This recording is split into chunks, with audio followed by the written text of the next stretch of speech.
In today's show, I talked to Alan Melville from the Red Rock Brewing Company. Hey, and what a lovely conversation we had. It was over an hour long, a bit noisy. We chatted, we met in a coffee shop, but nevertheless, a lot of valuable information coming through. So anybody who wants to start a brewery or to start a business in the beer industry, I want to encourage you to listen to the show.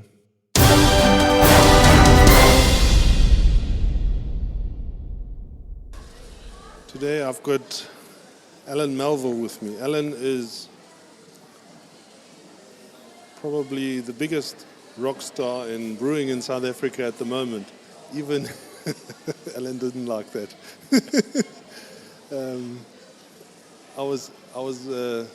When I was introduced to one of the other little German brewers the other day, I asked him if he knew he would be a rock star if he moved to South Africa. He said no, he thought he was a blue-collar worker. But you're not a brewer, you're the managing director of Red Rock Brewing Company. Welcome to the show, and we're going to ask you just to take us through a little bit of your journey, how it all started, but even before that, where you come from and how did you end up where you are today? Okay, well, thanks, Holger, and hello to you and also to all the fellow brewers out there who are listening to this. It's an honor to be here. My journey back into beer started around about 2011. Okay. I was, to put it in a word, a strategist by profession. Worked in a whole range of industries since I left SAB. Okay. When did you leave them? I was at SAB from 92 to 96, working for the directors, mostly on the operational side and marketing. I was involved in a whole lot of strategic projects. There was a time of great expansion for SAB, just prior to the new South Africa, and in fact the new SAB that Graham Mackay took SAB international. So there was a whole range of projects that we were working on at the time, not only expanding it SAB internationally, but also expanding SAB inside South Africa and indeed in Africa itself. So I led a team, for example, at one stage that did all the independent distributor strategies, which was really around market penetration into the more rural parts of the country. Yeah. So it was projects along those lines, and as I say, I'm not a brewer, but it was during those times, in fact 94, 95, I was working on the centenary of SAB. And I had the good fortune to meet up with Gordon Den because we made a centenary lager, or the team.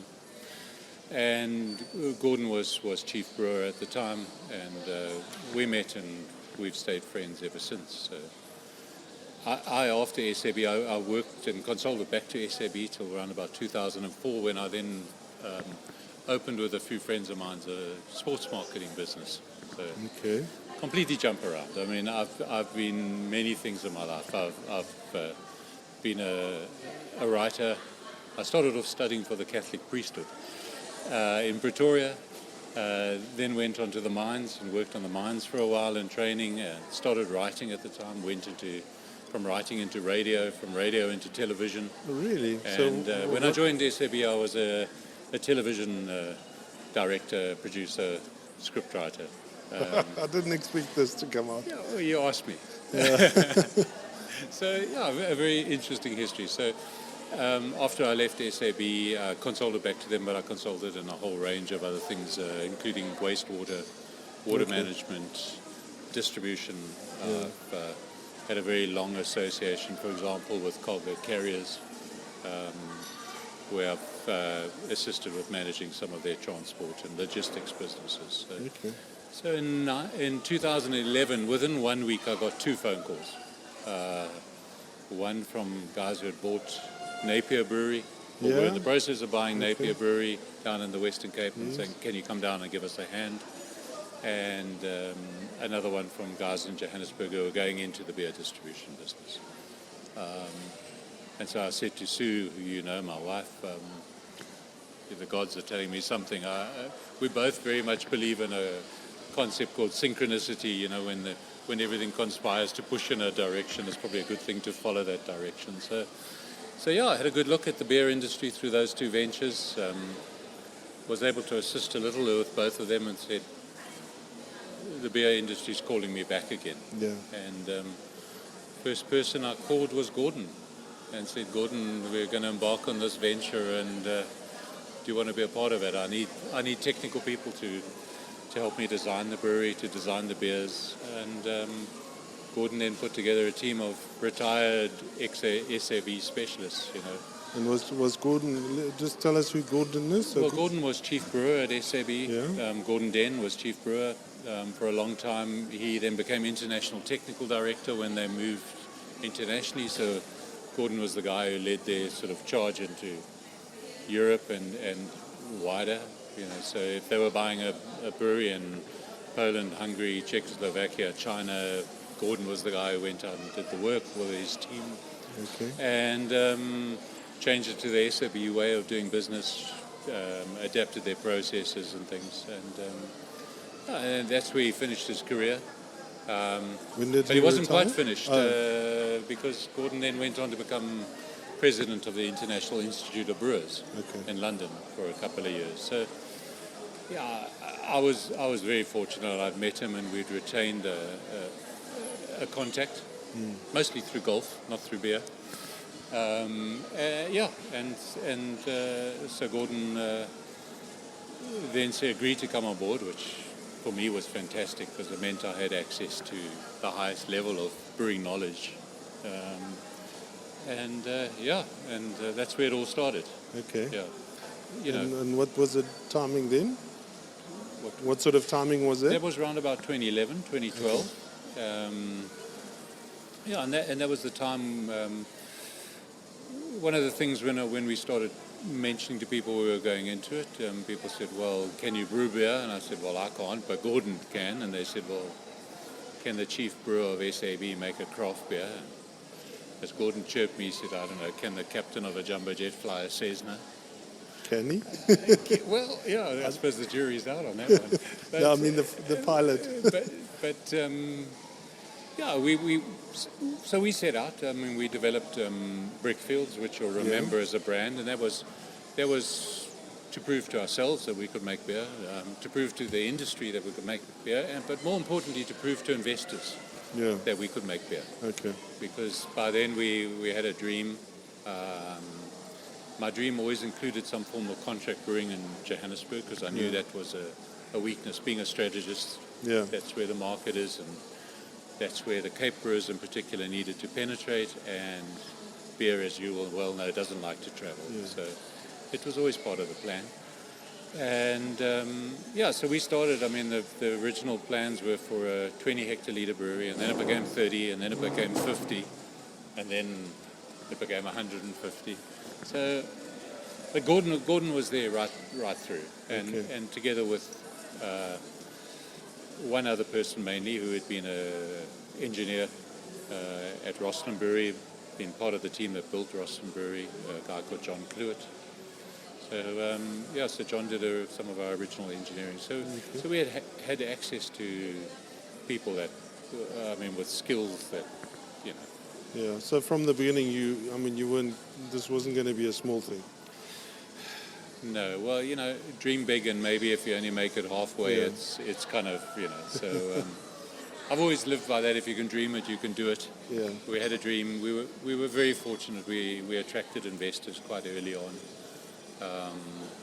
A core group of investors are still with us, and once they were on board, we then set out having the background in distribution. One thing, well, a few things I think I know. Firstly, as a strategist, you know, you can think. You can't necessarily do. So you need to surround yourselves with people that can do. Yeah. And I had that with the technical team. So you know, there's always something you can learn from those guys, and more importantly, kind of coordinate their knowledge to make it all work. And the second thing that I knew was we needed a strong distribution partner to penetrate the country.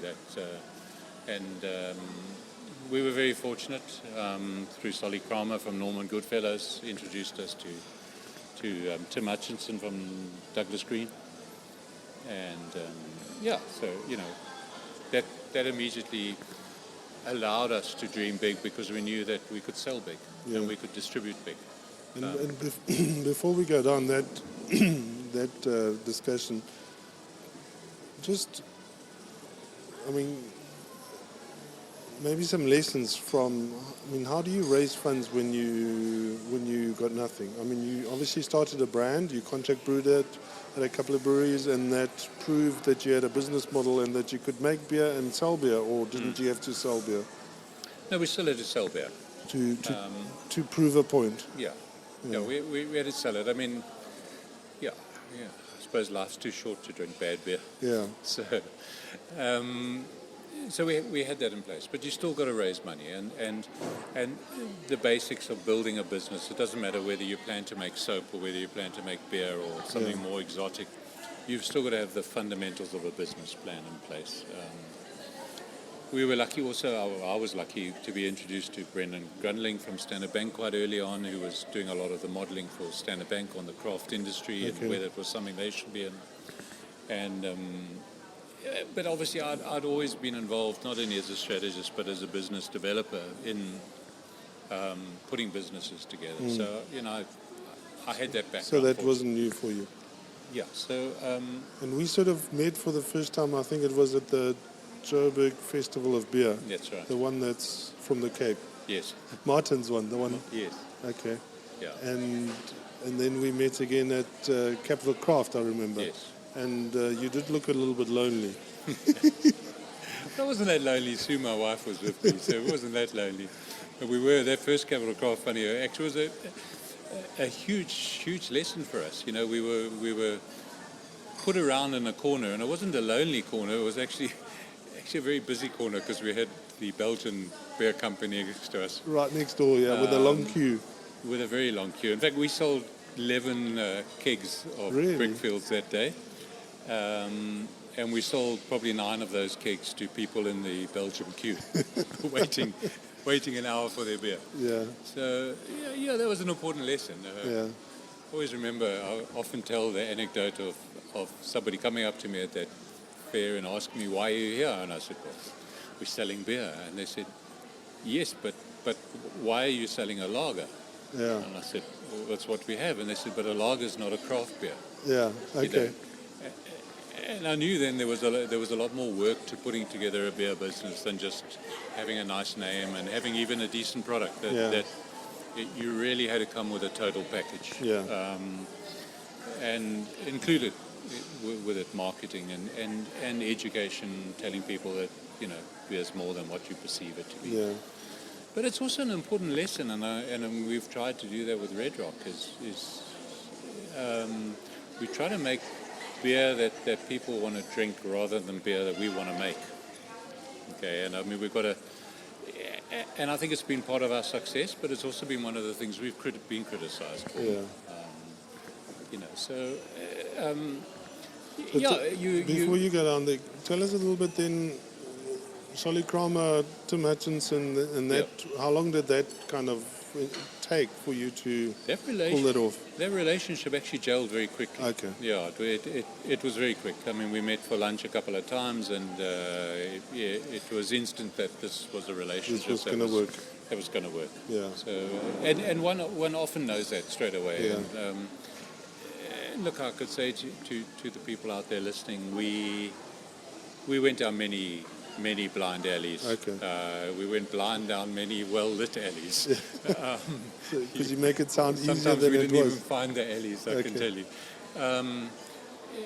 And I think that's one of the important things. And one of the things I've loved being back in this industry, the film industry was a bit like that as well, where everybody competes, but we're all mates. Okay. And I've always been a firm believer in stronger together.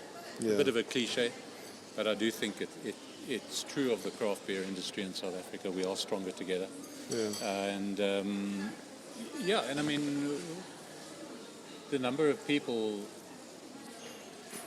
who came up to me and gave me a lesson unwittingly and, shared things, and we tried this and it didn't work, and we're seeing you starting this and we had this experience. The willingness to share is huge. Can you give an example? Yeah, you just take the guys that are supplying us with raw ingredients, or other brewers. Earlier this year, I made a phone call to Wolfgang at CBC, and we were trying to filter our Weiss beer, and Wolfgang, he doesn't know me really. We met, we compete, but he gave me half an hour on the phone. Yeah.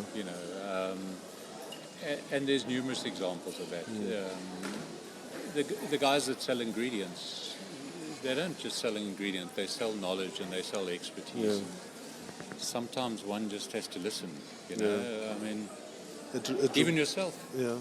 Even yourself, you know more about selling craft beer in the retail space than I do. We were with you the other day with Mike at Tops and Hillcrest. That's an hour of going to school that I didn't necessarily pay for, But if you treat them in the right way, those interactions are hugely valuable. Going back, just a couple of minutes in the conversation, raising the money. Guy that I gymmed with, he kind of overheard the enthusiasm, and kind of said, "Hey, I'm in the private equity space. Can I help?" These are things you don't turn down. He said, "Oh, I can raise the money for you in a few days." I was skeptical, but he did. Okay. And so, life has a way of popping up opportunities in the most unexpected places. So, if you'd asked me 5 years ago, would I be sitting here talking to you about craft beer, I would have said probably not. Well, I certainly would have laughed it all off. I thought I was the biggest skeptic about craft beer and all these poor guys that can only make 5 cases and all look like hillbillies and don't understand that there's a real business out there. Well, I think everybody, and that's what's one of the nice things, is we're all so different, and we're all in the game for different reasons. Yeah. And some of us are in it for the game, and some of us are in it for the fun, and some of us are in it for the business, and some of us have got a small amount of money invested, and others have got their life savings invested. And that's what's so nice about it, is everybody's different. So, and everybody's friendly generally, I personally think, there are a lot less people who I've fought with in this industry than in other businesses I've been involved with.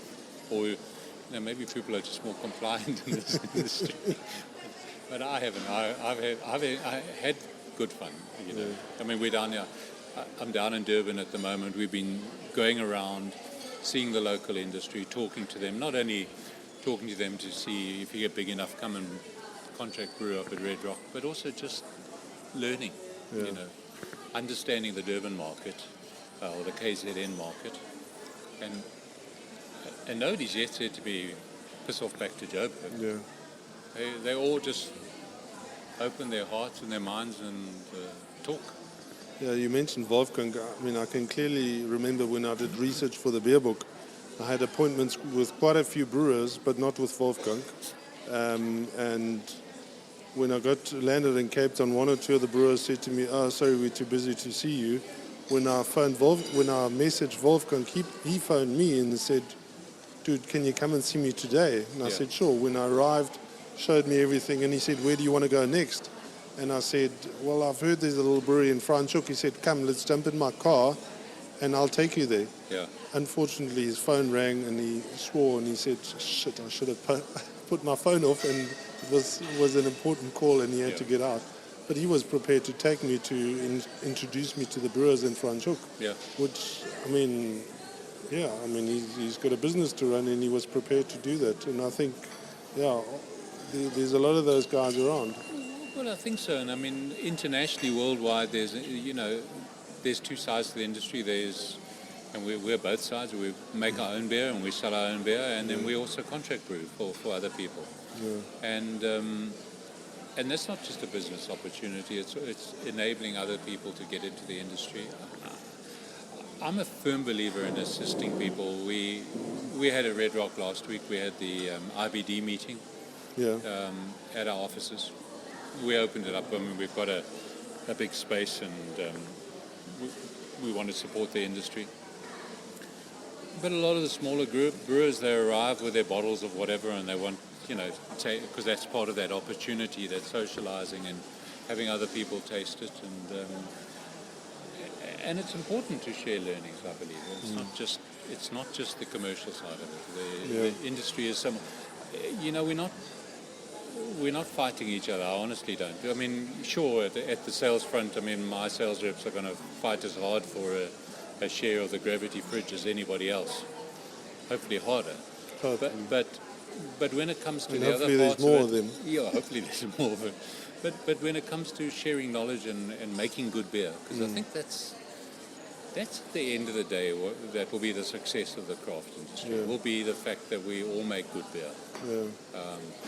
We might have different interpretations of what a good beer should taste like, but the industry will really mature and will take off when we're all making good beer and people perceive it as good. They're prepared to pay the price, the premium for it.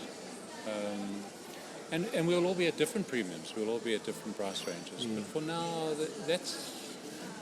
we're not each other's opposition. The opposition is winning the hearts and minds of consumers, and we'll do that better together. Honest view. Is there a legal? How do I say that? The word craft. I've got a bit of an issue. Like other people complain about the word master brewer. I don't like the word craft. I mean, I like the word because I'm a marketer and a salesman, and I'll sell anything I can, and if the word craft helps me, I'll use it. Now, in America, there's legal stuff about the word craft. Is there something like that in South Africa? No, not really. I mean,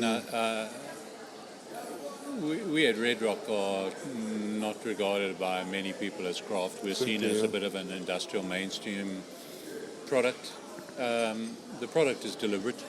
We're deliberately positioned in that space. We firmly believe that we want to take consumers away from mainstream beers and introduce them to craft in a way where weaning beers, or as I always call our IPA, a learner's IPA, rather than take people away from the typical craft brewer.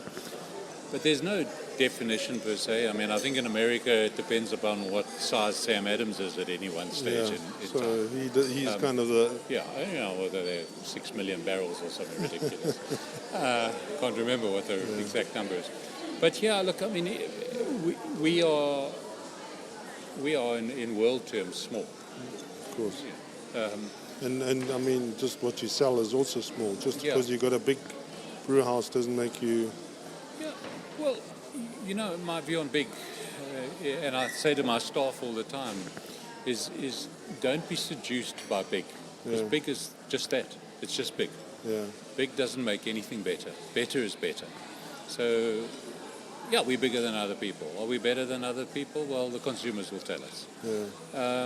Certainly your bottling line is better than some of the other bottling lines, and I think that probably helps, eh? Well, I think so. We put a lot of money into the bottling because it's one of the areas where the smaller brewers tend to fall down. You're doing the best you can, but you're oxygenating and you're getting problems, and the beer isn't lasting as long as it is. So I think that's one of the things I often tell people is remember that the brewery business is more than just brewing the beer. You've got to get it into a package, and you've got to do that in such a way that it lasts. And it stays the same experience for a consumer the day after you've made it as however many days or months or years that you want to put on your bottle, whatever date you choose on your rubber Trodat stamp. I mean, it's got to last. Otherwise, you do yourself and you do the industry a disservice. So, and that comes back to what is craft. I mean, I think craft for me is more of an attitude. You can be small, and if you're going to just do things slapdash and whatever, well, then are you a craftsman? Probably not. My grandfather was a carpenter. That's how he came out from Scotland to this country. I grew up. My mother, grandfather was a printer. These were craftsmen. They worked with their hands. They made things. It wasn't good enough unless it was perfect. And so I think that for me is much more of a definition. Okay. And yeah, I mean, where we sit at Red Rock, somebody said to me the other day, "Oh yeah, but there's just been a big festival and you haven't been invited to. Why not?" And I said, "Well, why would I get invited? I make a beer that is kind of just off mainstream. It's got lots of flavor. Some of our beers have got great flavor. They're really good for a certain market. But if I'm going to drive all the way down into the Free State to go to beer, why would I want to drink a lager? I do want to drink a hazelnut something or other, or a double imperial IPA. So does your son, eh? Yeah, so does my son. In fact, he's a good touchstone for me as to what 20-year-olds are drinking craft. Yeah. 20-year-olds with money. It's not to say he has a lot of money, but he takes his barman earnings and puts it into craft beer, which I suppose is a better thing he could than other things. But but that's a case in point. What is he buying with his hard-earned $40? He wants to buy something that is special, that is different, that is unique, much like anything. And which he probably can't buy. And that he can't buy elsewhere. Yeah. Yeah. So, he actually spent 40 of those bucks on one of Natalie's hazelnut beers and brought it back to me and said, "Yeah, Dad, learn from this." I think craft is an attitude. It's not about size. It's definitely not about size. And how do you guys keep that attitude? It must be hard in such a big organization. Are you part of DGB and a sales force of 100 people? Wine people, it must be hard. No, it is hard, but all business is hard. Yeah. All business is waking up every day. It's probably even harder not to have any salespeople. It's a lot harder. It's when we put together the brewery and we were in Lindborough Park, and it's a high employment area, but it's also an area where a lot of unemployed people look for work, and so we were inundated with CVs, and nobody had ever had any experience in brewing. I mean, the easiest thing for me would have been to go and sit outside SAB and Heineken and ask people coming off shift if they wanted to come work for me, but we couldn't afford those people. So we made a decision that we would hire attitude. And attitude's a very small and simple word, but it's a big concept. And we interviewed about 100 people to fill 14 positions, but it was all about, do you have the right attitude? And I always remember one, she runs the back end of our line now. She'd been retrenched. And instead of sitting around moping, and she tried to get work, and she had her CV up, but instead of sitting around moping, she went off and volunteered at the local clinic, paid for herself to train as an ambulance assistant. She had been in first aid in her previous job. And then obviously we came across her CV, and that's, apart from the fact that I needed a first aider in the brewery, the attitude of just not giving up, keeping going, and while I've got free time, let me go and donate to the community was something that we wanted strongly. So we had other people, there's 2 or 3 other people that had enrolled in part-time degrees, unemployed or scratching a living without a full-time job, but still trying to lift themselves up and improve themselves. So those are the kind of people that we started off employing. Well, in fact, our total workforce. So, and that makes it easier to stay on that plane that you've decided to be on when your people are there and are enjoying their work. And it's not to say we got it 100% right. We haven't. We've lost 2 people along the way, where the attitude was perhaps a bit more superficial than we would have liked. But it's not easy. It may be fun doing. It might be a nice business. It's a hell of a lot more fun than making soap, I think. Yeah. But the basics of business, day in, day out, you still have to do. You can't skip those because I'm making craft beer. You know, craft beer doesn't give you a license to. In fact, probably ironically, we're making a product that people drink. We have to be more strict about those things than other things. It's food. Yeah. I can remember when, just at a critical time, when you were just about to start, your brewer had a big accident. Yeah, he did. Yeah. And how did that affect the whole launch? And well, gave us a lot of late nights. But I mean, I'm being flippant because Wade ended up losing his leg. So really? It was far more tragic for him. And I mean, the sad reality is you can't work in a small brewery, even if he'd been on a prosthesis for 3 years. It's just not fun. So we had brewed our first beers. That was 20th of June, I think, last year, and we were in the process of getting ready for start of packaging. So it was an absolutely critical time for us. I mean, that phone call on Thursday morning at 7:30 or whatever was, in our terms, as I say, we had a crisis. He had a life-changing moment. We just had a production crisis. yeah, But again, we were fortunate. We'd chosen Bracon as our international supplier, and I phoned, must have been 9 o'clock, Christian Nuber at Bracon, and I said, listen, this is what's happened. I'm in trouble because although I've got a rudimentary knowledge of this machinery and I can probably scratch my way through, I really don't, not competent to continue, and we've got to get beer out, and we're in the middle of brewing and all sorts of things. So Christian said to me, look, two things. Number one, our 24-hour helpline, which is all staffed by brewers, will log on to your system now, and we will be with you on the computer and on the phone and Skype and whatever. Second thing is, he says, we've got a youngster, Andre Billa, who's just finishing a job in Vermont.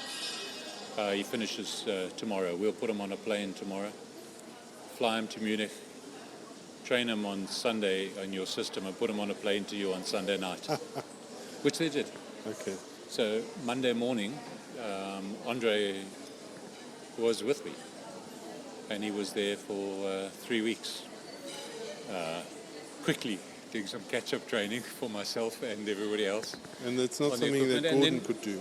Sorry? And it's not something that Gordon Ding could do. Well, Gordon stepped in. I mean, when I phoned Gordon to say, look, Wade's had this terrible accident, he said, I'll be there. And he climbed in his car from the other side of Pretoria and drove to Tillinborough Park, and he was with me for 3 weeks, every single day at 78 years of age, climbing up and down the brewery steps and hoiking things around. And and he was shattered at the end of it. But that's where we were fortunate, and then of course we were very fortunate that Matthew now brews for us pitched up on our doorstep a week later looking for a job. Oh, really? I mean, it was, as I said right at the beginning, it was synchronicity. He was out there, youngster, again, honors student at varsity, couldn't get a job, engineering, and had taken himself off and gone and done the IBD exams off his own bat, just out of desperation to improve himself. He'd done a bit of work at Swagger as holiday internship, so he knew that he wanted to be in this sort of space. So he'd, on his own bat, and I presume with his money or his parents' money, gone and done the registration and written the first 2 exams. So we took him on board, and and it's that attitude that now, nearly a year later, has made him an integral part of the team and a very important part of our success. I think, going back, many questions on what makes craft and what makes it good and what doesn't. What we've tried to do at Red Rock is it's not just about quality, it's about consistency. That's probably the fundamental weakness in the craft industry in South Africa is quality. It's not to say people are making beers ranging from absolutely awful to excellent. Normally they're kind of in a close range, but the trouble is the variability. and not even the trouble. The weakness is variability. So the beer you get today might not be the same. I mean, it's something that SAB struggle with every day of their life as well. It's people want to know that if you're going to shell out $35, $40 for a product, that you're getting a consistent quality product. Yeah, I mean, for me, as coming from the trade, it certainly is a big obstacle that nobody knows how to handle this whole craft thing. The brewers say treat it like milk, but I mean that's easier said than done. We're not supermarkets with daily deliveries. We at Hillcrest, for example, we source our beer from all over the country, and I mean, how do you treat milk from all over the country the same? And often the beer arrives, and fortunately, there's a lot of goodwill, and people give me a message or a phone call and say, "Dude, this beer, which we know arrived yesterday, is off." Yeah. And which is, I suppose, part of the charm of craft, but it's also part of the week. It's a bit. Well, I think it is. If you look, and I'm going to revert back to my strategist kind of hat. If you look at a company like SAB, they've got, I think, 6 or 7 now, 6 now, massive breweries around the country.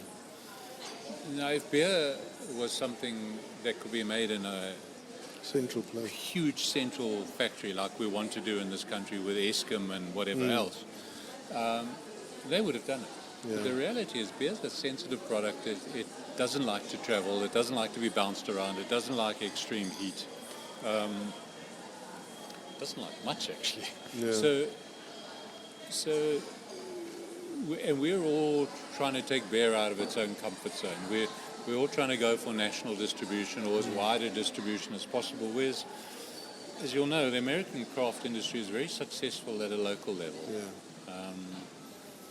I always say to people, Old Harbour down in Richard and James down at Hermanus have probably got one of the best models because every restaurant around there takes their beer and probably exceeds how much they can make in a month. And they do start to spread it. And they're reluctantly send some to Hillcrest. To Hillcrest because they simply got just too much local demand. Yeah. So, that's the ultimate model, and that's how the American industry is. In fact, if you look now at the European and the British industry, where age-old breweries that have been there for a couple of 100 years are now branding themselves craft, the word both of us perhaps don't like, but know is necessary. They've always sold into their local area. We are trying to kind of do everything that experience in America and then big guys like SAB and that are telling us we shouldn't be doing, is to go for national distribution or as wide a distribution as possible. So, it has its problems, and you live with that problem. And then, coupled with guys doing the best they can with limited equipment and maybe not being able to get shelf life. Yeah. I mean, I think that one of my bugbears and the thing that probably annoys me most is going into a store like Hillcrest and seeing a beer that's got a 6-month or a 9-month or a 1-year shelf life on it, I mean, hell, if SAB can't give you more than 3 months, we don't do anything better. Yeah.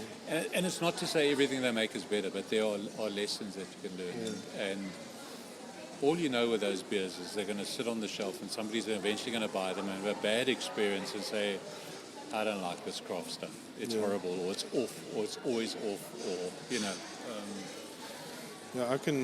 and maybe we are at fault at Hillcrest for wanting to have so many different beers. And, I mean, a story when I worked for the Funks at Bavaria Brau in the 90s, I mean, whenever there was a visitor from Germany, one of the directors, whether it was Prince Leopold of Bavaria or the guy from Dr. Oetker, one of the chairman was a director, and I mean, they say, you're crazy. How can you sell beer in Cape Town? You're a little brewery in Joburg or Pretoria and you're selling beer in Cape Town. We don't even sell beer in Cape Town. I mean, if they're in Munich, they're not selling beer in Hamburg, and they're not trying to. Yeah. I think it's changed a little bit in Germany. I mean, the big regional brewers have become national brewers, I guess. Yeah. But it's still a challenge, and it's I think you're right. The small brewers should really focus on their own little market and own that, I guess. But I think it's own it. And I mean, we were ambitious, as you pointed out, and you want to be bigger, you want to be better. But sometimes by trying to be better means to be smaller, or at least get the basics right before you start going bigger. And I mean, that's one of my bugbears. I mean, sell-by dates is one of my bugbears. We're not all as fortunate as I am to have a sales force. But sell-by dates is important. It's hugely important. I mean, beer is best the day it leaves the brewery, and thereafter, every single day, it's deteriorating. And I think, being with Mike and you the other day at Hillcrest, it was a huge lesson to me on where also the retailers have to take ownership of their stock as well, and they have to stock rotate. And as you guys have got a program in there where you naturally stock take and you watch it quite carefully, and that's where possibly as an industry we need to get closer. And we don't have a lot of clout. That's the problem. If you're up against Pick and Pay, you have no clout as a small guy. You're lucky to be in there. To be honest, you don't even have clout with your local tops guy. You don't. So if he takes you, you're just grateful he does. If he wants 2 cases, you're just grateful for the 2 cases of revenue. But it's one of my things, and it goes back to just running a business. Is you have to watch those things. You've got to look at stores. You've got to look at your sales every day and say, gee, this guy hasn't taken a case for 2 months. Now, one of it is around a sales call, but for me, more importantly, it's around a quality call. Because if he hasn't taken full beer for 2 months, you know that the beer that he has got is that much older. It's one of the things I've been doing down now in Durban for 3 days, is going around and pulling beer out of stock. And it's a shit job we have, got to go taste beer all the time. But tasting that beer against the template that's in my mind, or at least on my palate, and saying this beer is aging fine or it's not. And then making a call about what we have to do. Do we have to start promoting it? Do we have to start running specials? Because one thing we are categoric about, when it does reach its sell-by date, it gets pulled from trade. And for us at Red Rock, we're coming up to 9 months. We put 9 months on our bottle, so it's a critical period for me now, is to make sure that none of that beer is still in trade. And that, which is 7 months or 6 months old, is still tasting within the parameters. And then the danger is that it could have gone through the distributor in Kimberley, and he could have shipped it into... And bounced around. Well, Durban's not so bad, but I mean, I've just come back from Cape Town last week doing the same thing, because there it's bounced around through the Karoo. This year we were fortunate. It wasn't very hot. But if you think a year ago, February, March, April, I mean, it was bouncing around through the Karoo for 14 hours at 40, 50 degrees. You don't have to know a lot about beer to know that it's come out the other side not tasting anything vaguely. And I'm not saying it like we're unique. All of the big breweries that I know, and a lot of the smaller breweries, have the same fanatical focus on quality, not only what's coming out of the brewery, but what's being sold. And most of the good distributors as well that are out there have or should have the same quality ethic and consistency ethic, because that's what it goes back to. So, I mean, can we talk a bit about the brand? Is that a DGB thing, or was it? I can talk about it. I mean, how much part of the brand are you still? Is there? Still very much part of the brand. The day-to-day marketing stuff, I don't get terribly involved. I was obviously involved in the development of Red Rock as a name, which wasn't very complicated. We were in a brainstorm and it got mentioned, and everybody said, well, that's nice.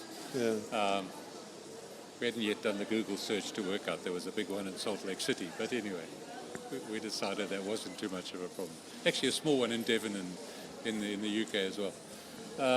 And then we looked at the landscape and said, gee, nobody's really using music to promote craft beer.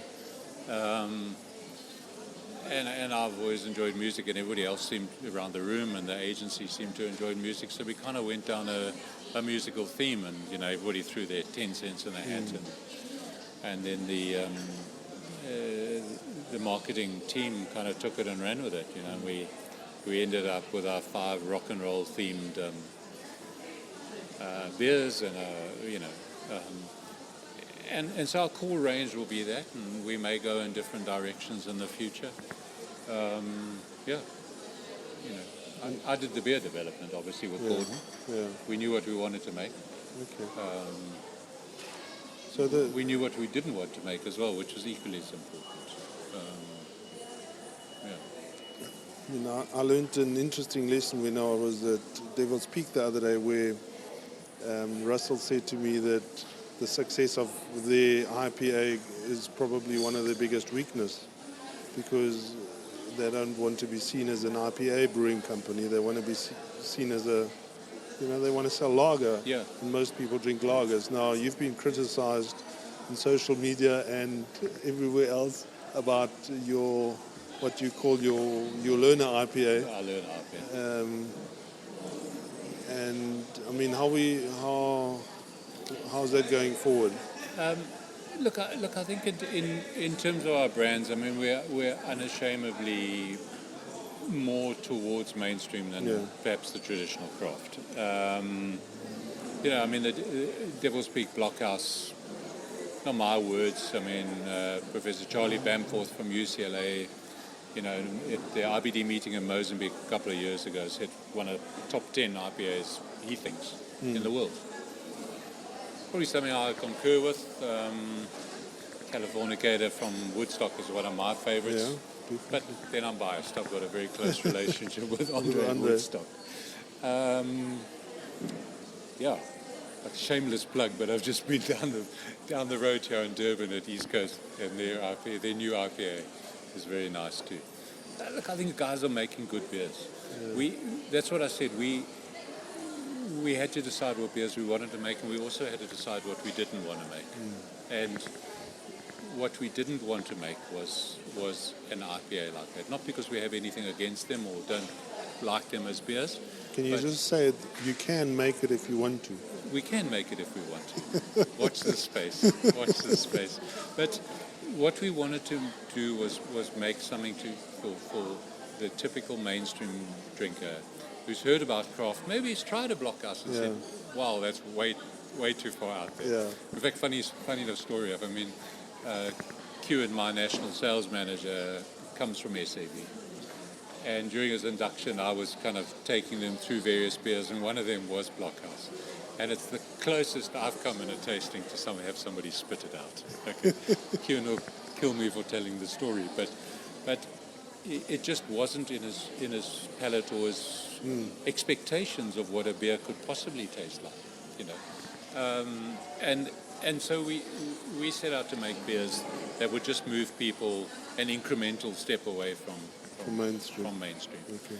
Not bring people back from other crafts, and not to take market from other crafts. And we were criticized for it, and I think probably rightly so in the IPA's case. We stated on the back label that it's an English style IPA and everything else, but the reality that we've discovered is when people walk into the bottle store and they're looking for an IPA, and obviously we hit the shelves with a lot of fanfare, they were disappointed with what they tasted, because it wasn't in their minds what an IPA should be, which is a West Coast IPA. And I think we initially got our backs up a bit and said, yeah, but read the label. But in reality, some months later, we've got a very drinkable product. We've got a following in certain people where people love it and tell you never to change it. But business isn't around what people are telling you to do. It's really responding to the market. And I think valid criticism has been that our IPA is not an IPA, whether that's whatever your definition of IPA is. It's not what people expected to drink. So we are, I can tell you now, exclusive even, that we are looking at making something. It will be big. It will be the exact opposite of what we currently make. Okay. Yeah. In a I different suppose brand or in that bottle? it will probably be a Red Rock brand. It will be a Red Rock brand, and that will be to prove to people that, hey, listen, we don't do it because we don't want to do it, not because we can't do it. Yeah. I mean, we contract brew for enough people to know that we're competent in making beer. Yeah. But that's been a good lesson, you know. I mean, for myself as a strategist, it's a trick I missed.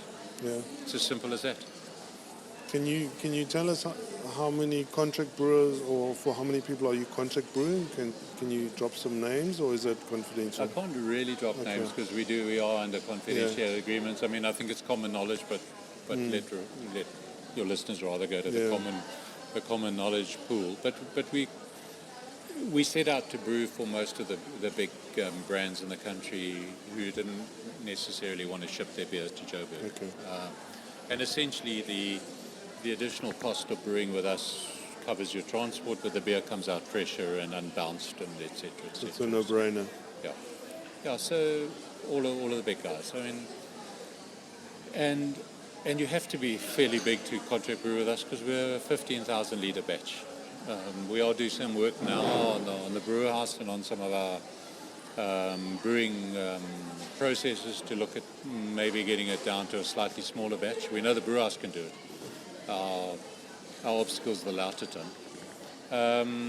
But we think we can get it down to about maybe 10,000 litres. Okay. But still a lot of beer to sell. I have a call every week from somebody, smaller brewers or people who have a dream to be in the beer industry. Can we brew for them? Because there actually aren't a lot of contract brewers. It's actually one of the hot trends in Europe at the moment. But I always say to people, I mean, you've got no clue. They say, 15,000 litres, I can sell it easily. No, you can't. No, you can't. No, you can't. How much would it cost to start a contract business? I mean, if you started, like, I think Mikella is a contract beer as far as I know. I mean, he's a rock star, but I mean, if I wanted to start a brand of beer, how much money would I need to have to throw away? To have to throw. How big would the black hole be? No, look, it's... I mean, with packaging and branding and... Look, I think the first thing is you've got to decide what you're going to be in. So are you going to be in bottles or kegs? Yeah. And those are very different. Bottles. If you're going to be in bottles or bottles, you know, we buy them from Consul. You don't have to spend a lot except for what... But, you know, at our level, you're talking about 35 to 40,000 bottles. A brew, maybe even up to, well, with no kegs, maybe 45,000 bottles. Yeah. So you're looking at 100,000 rand just there. Just on the bottle. Yeah. Then put a label on it, put a crown on it, put it in a box. Looking around about 8 rand a litre. So, 120,000 rand just for the packaging, maybe more, because you've got artistic costs and all of that above it. Then you've got to buy the beer. You won't get much change out of a couple of 100,000 rand. Yeah. But having said that, that's not a great barrier to entry, really, in the grander scheme of things. Because it's stock. Yeah. But the barrier to entry is the size of it. And so the retail market is, I think, at the moment, maybe over 200 breweries. You probably know that better than me. And retail space, Red Rock, we now are in about 2,000 outlets. Wow. Really? Countrywide. Well, when you pick up Checkers and Tops and Pick and Pay and Macro, you get a huge number of outlets that come with it. But you're not getting traction in every one of those outlets. You've got stock in there, and so I mean, to brew the beer is easy. You then got to get it out. You got to sell it. You got to convince people to drink it. And if you're not doing another batch quite soon, you've just got an aging beer getting worse and worse tasting. So, but compared to other businesses, not a very high barrier to entry, so long as you do all the rest of the things. But I would probably say you could get through a bar very quickly, because you probably still. And there are guys, I mean, launching it off. I I mean, I met Eben from Three Stags the other day, and and I met him at 8 o'clock at night we were actually at a launch. There he is at 8 o'clock at night, delivering his beer after the day job, I think. Yeah. So it's not easy. No. So, but we do it because we love the industry. I mean, I know my eyes light up when I talk about beer. Yours do. Everybody I know. I mean, if their eyes aren't lighting up, they're in the wrong place. Definitely. Yeah, you're in the wrong place. But yeah, look, it's not cheap, but it's a hell of a lot cheaper than starting your own brewery, and I think it's coming. I think you'll probably see in the future maybe some dedicated contract breweries. I know Brauchon, I mean, back in Germany, because they had Camber Brewery, which was their technical development place and where they tried out technologies, but they also made their own brand. And now they've moved into their own brewery, Camber Brewery, and now that brewery is now run as a separate business called Renter Brewery. Okay. And there are all the so-called gypsy brewers around Europe who don't own breweries, but move from place to place and brew their beer. And Camber now is, you get there, you've got a brewer who runs the equipment, another person in the cellars, another one runs the packaging, and you hire the brewery. When I was in the movie industry, we were filmmakers, but we didn't own equipment. We owned skills. Yeah. We hired cameramen, we hired sound editors, we hired soundmen, we hired makeup artists, wardrobe people, and we hired the cameras and the edit suites and everything else. So it's quite a nice model, the film industry, and because that's the other thing with the film industry. Everybody in the film industry walks around with these starstruck eyes all the time because they just love waking up in the morning to go and make movies. I mean, who wouldn't like that? And it's hard work. But at the end of the day, it's a very creative field. So, and that's, I think, the same with us. And I think brewing, certainly what I'm seeing, that internationally it's going to go a bit like that as well. You'll have facility houses or facility breweries that will rent you the space. I mean, certainly if you were around 20 years ago, I would have owned my own brand. Yeah. I mean, it wasn't possible then, and the Funks wouldn't do it for me. They did it for Laurentina, for George Pagan. Yeah. They brewed, or they labeled Bavaria as Laurentina, but it wasn't very common then. But, I mean, guys like Jack Black, Ross, and Darling are all, I mean, they all come from that background, and, they're very successful. Yeah. Well, I personally think, I mean, one of you started off saying the rock star in the industry. I mean, I personally think one of the rock stars in our industry is Chris from Boston. Below the radar. Below the radar, but if you look at all the big brands that have started their life at Boston, how many? I don't need to name them, everybody knows them. And they all started there, and he gave them all even ourselves. I mean, Brickfields, we were very fortunate that a Peewee at Brewhogs did the original brews for us, and then I didn't want to move it to the Cape, and then Andre at Woodstock took over and brewed for us. So, even for us, we owe our start to people who were generous enough to open up their breweries to other people. And that's why I like the industry. I mean, the industry is generous of spirit. But there is still a stigma attached to it. I mean, if you see a new beer now, the first thing you want to ask is, where's your brewery? And if it's not your own brewery, you kind of give them the skiff eye. Yeah, well, I don't move in your circle, so I certainly don't have that. Okay. If somebody says to me, look, our contract brew is such and such, I'm kind of going, oh, well, that's cool. I mean... They still get to decide the recipe and all the... Yeah, and I mean, we have people, we do a lot of contract brews. Mostly guys come to us with recipes. On a few occasions, we help people develop recipes. We've got those skills. I have the ability, unfortunately, Gordon has the time to help people, not free of charge, because we don't give away. If somebody's not prepared to pay for something right up front, they're probably not worth spending the time on. But you take that on a case-by-case basis anyway. So, Yeah, if somebody came, look, I mean, I think the beer industry is the place to be, but I know nothing about it, and you guys must do everything. We wouldn't say yes, because making money is not the right passion, But if I've got this idea and I love this beer, and I mean, I had a guy and he came and he brought me 3 or 4 beers and he said, these are the beers I really love, and and I like them because of this and this and this, and can you help me develop something? Then, I've actually taken him on as a bit of a project just because I like him and I like his attitude and I like where he's trying to take it. So have you had any interesting overseas guys knock on your door, the McKellars of this world, or not? No, not as yet. I mean, we've had people knock on the door for brewing locally. I mean, especially when the rand was very weak and it's 17 to the euro, and it's costing a lot of money to float beer across the water from Europe or wherever. But no, not as yet. I mean, we haven't really been open to those discussions as yet. I mean, I remember clearly when you said to me, when I introduced somebody to you, and you said to me, there's no ways you can match that price. So the cheap brewers in Europe are much cheaper than you. Well, they are. I mean, brewing is essentially a volume game.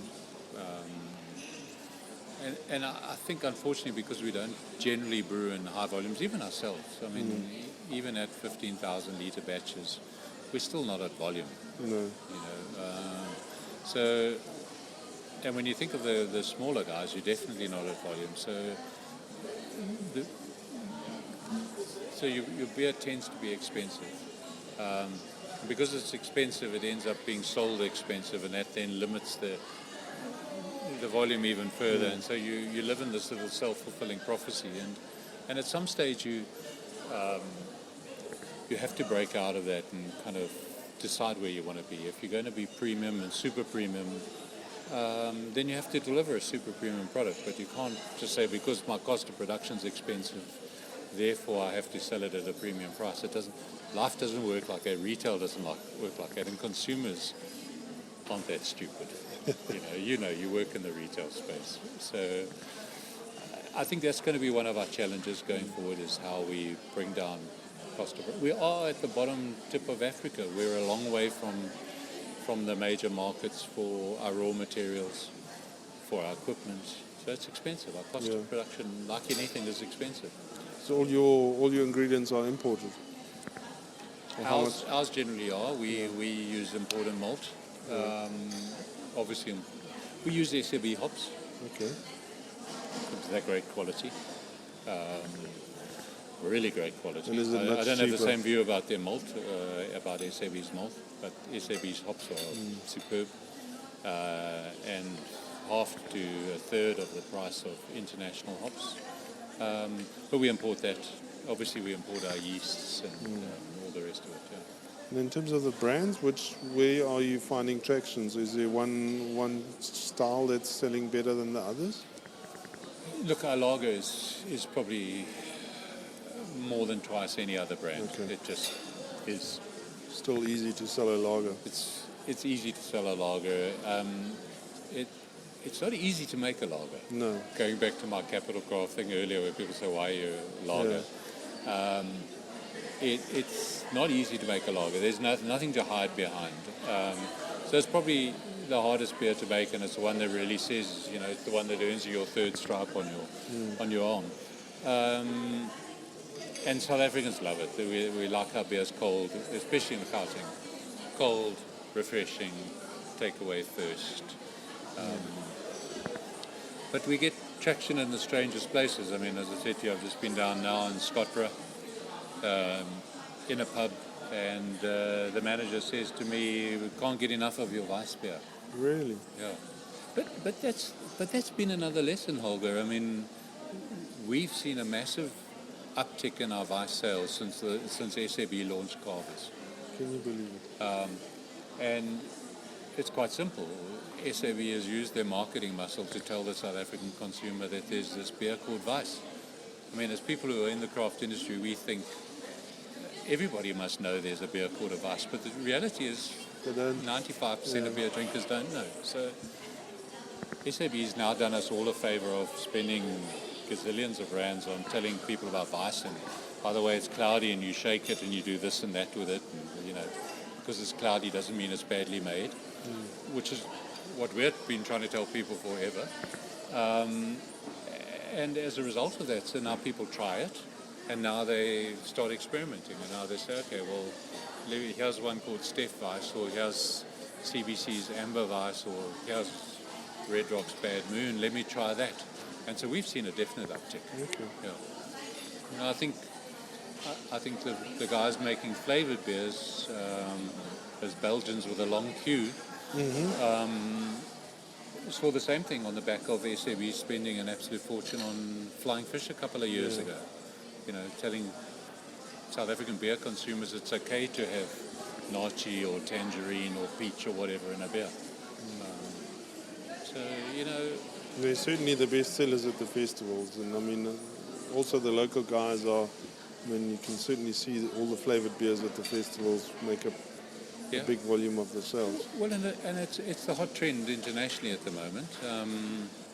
People are playing with flavours. We've all played with the traditional flavours. We can all make malty beers. We can all make very hoppy beers. We kind of leave that to Heineken, the really estery kind of. But we could do that. We can develop beers with big esters and that sort of thing. But a lot of people are playing now with the flavours, and what's nice, I mean, when I was down in the Cape now, people aren't just playing with concentrates that, go and buy some Oros from Pick and Pay and throw it in your beer and call it orange flavour. They're out there working with the fruit farmers, and one brewer that we met, I mean, and he's blending his own fruit to get his own particular taste, and there's other guys here in Durban now working with zests and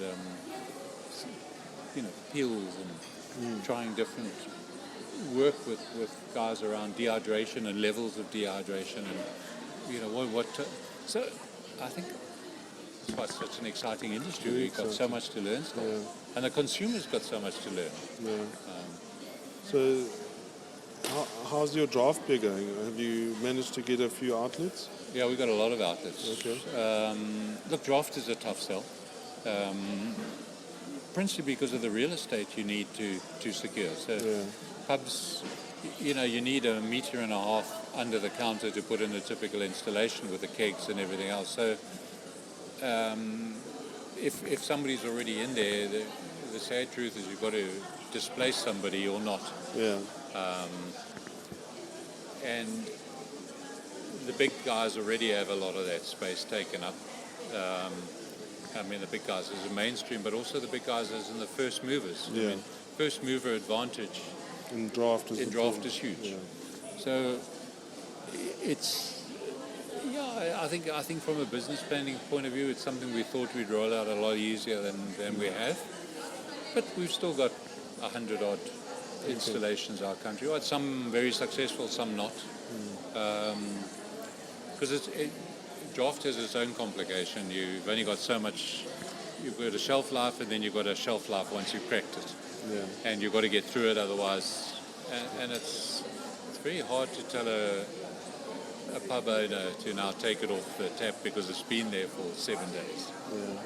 And it's still got 10 litres left, but that's your fault for not selling it fast. So drafts, but draft is one of the ways into consumers' hearts. I mean, we always say if you can get it on their lips, you'll get them to start buying it. Yeah. So, and draft is one of those ways. Yeah, it certainly changed a lot. I mean, when I started and we launched Bavaria Draft, SAB's attitude was really, really bad, and they just launched a 12.5 litre keggy system. Can you remember that? So we just took over all the abandoned Castle Draft installations and installed Bavaria, and SAB lost that one 6-love. But I mean the landscape has changed tremendously. Yeah, I was one today, and the guy said, "I'd love to take your beer, but where do I put it?" And he's not big enough to kind of start saying to him, "Okay, well, you actually need to graduate from this behind counter stuff to your own cold room, and then it frees up more space, gives you more of an offering." because he probably couldn't afford it and we couldn't afford it. To do that. And yeah. draft is expensive. That's what people forget. If you want to be in draft, you've got to own the kegs to start off with, and probably at minimum at least four times as many kegs as is on tap at any one stage. Then you've got to have the taps, and those taps have got to be serviced every 3 weeks. It's not the place to start in it. So where can customers get your draft from? Is it from the tap room or is it from DGB? No, DGB is our principal outlet, but then obviously DGB have a whole lot of sub-distributors. So we'll use people like Norman Goodfellows, Distrilick, Johnny's Liquor, the tap room, etc. Okay. And the best place to buy, I mean, if you've got 2,000 outlets, I mean, there's a lot of places that can buy your beer. There's a Tops around the corner, there's a Macro down the road, there's a Pick and Pay on every block. So you listed we're in all Checkers, those. we're in most of the places, and not just necessarily in the major towns, also in very small towns. Which is an opportunity because not everybody else can get there, I guess. Yeah, and I mean, I think this is where the big retailers are playing the game, I mean, if the beer's good and if you can deliver consistently and you can satisfy all their criteria, you get to a point where they allow you to pop it into their distribution centres, and then it pops out all around the country. And also the chain stores. I mean, I told you I was delighted when I was at the airport and I met with the guys from Dragon Ginger, and we were so happy to see somebody drinking your craft beers, and we ordered them. And I mean, not a lot of guys can get into those chains, I guess. Yeah, but you've also got to be. Look, I mean, if any lesson that SAB teaches you, especially with carvers, I mean, you've seen how fast it grews.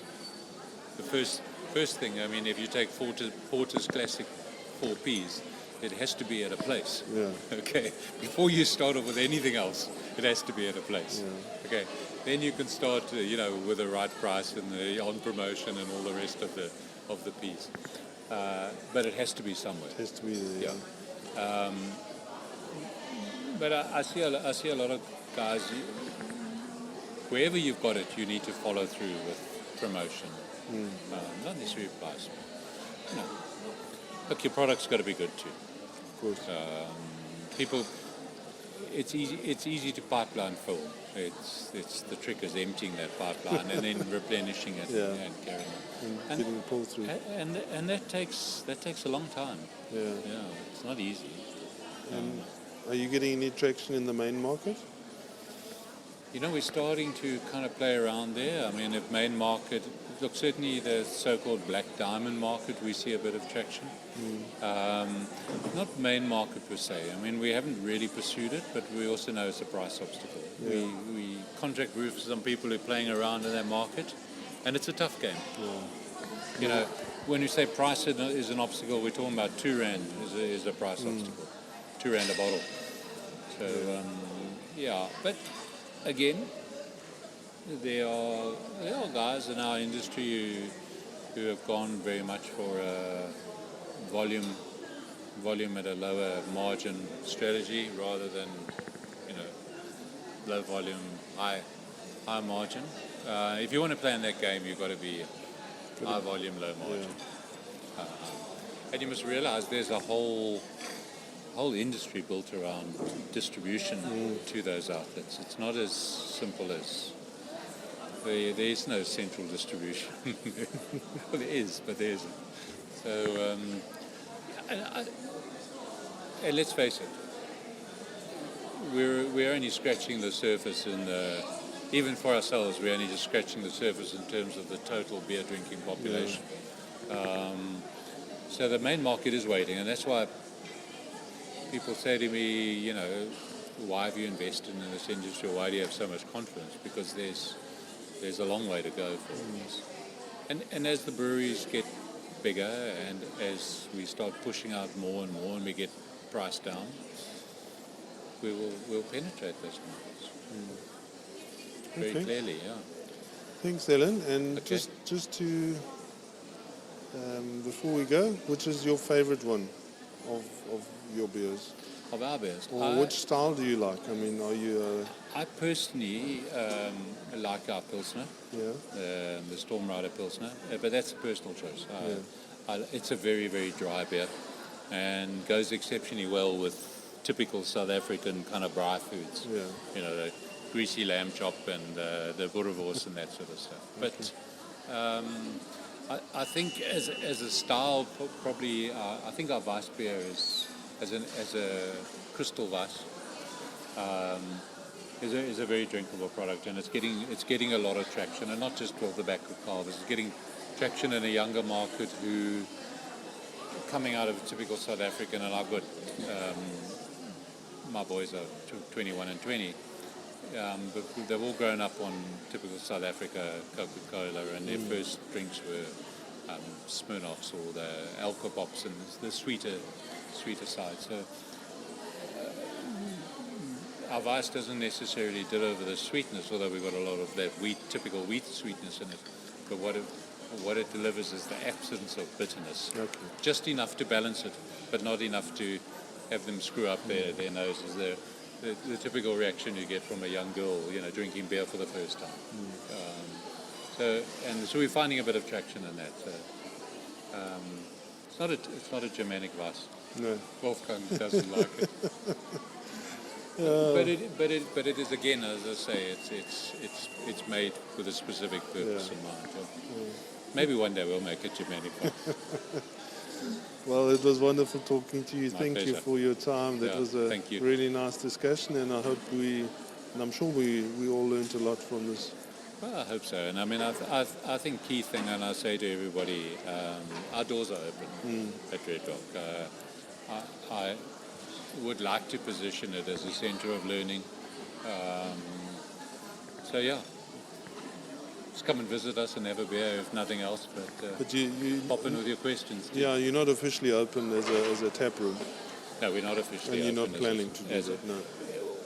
You know, again, it's a function of where we are. We're in an industrial area. We've got less than 100 meters from us, a really good restaurant that supports us. We built the brewery with about 40% of our supply coming from our neighbors within the industrial park, and so we can sell. I mean, from a licensing point of view, that's not the issue.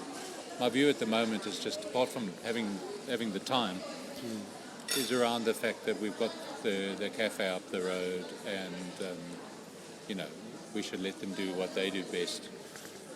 We may look towards one of those. I don't know if you know Katie's Palace in Joburg, where it opens on the first Sunday of every month, and it's kind of, so rather than oversaturating, just have it once a month, maybe on, I don't know, Tuesday or something, we'll be open to the public to come and sample our beers and taste our beers. But it's not our core business. Okay.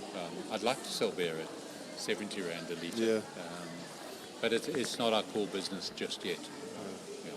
Okay. Well, we look forward to visiting you again, and thanks that the doors are always open. Yeah, always open. Always open. Yeah. We'll see you soon. Thanks, Alan. Thanks, Cheers. Albert.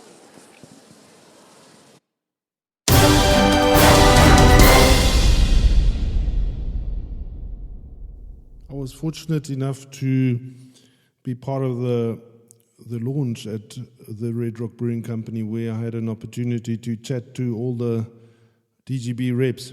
If you guys haven't had a chance to visit Alan at the brewery, please make a plan. Any opportunity that you've got. Alan is a wonderful host, and he'll be very proud to show you around his massive brewery. Thanks for listening. Thanks, Alan, for your contribution, and we're looking forward to meeting you at the next festival, or come and join us online. We've just started a new community in a forum. Visit us at holger.co.za and check it out. Cheers.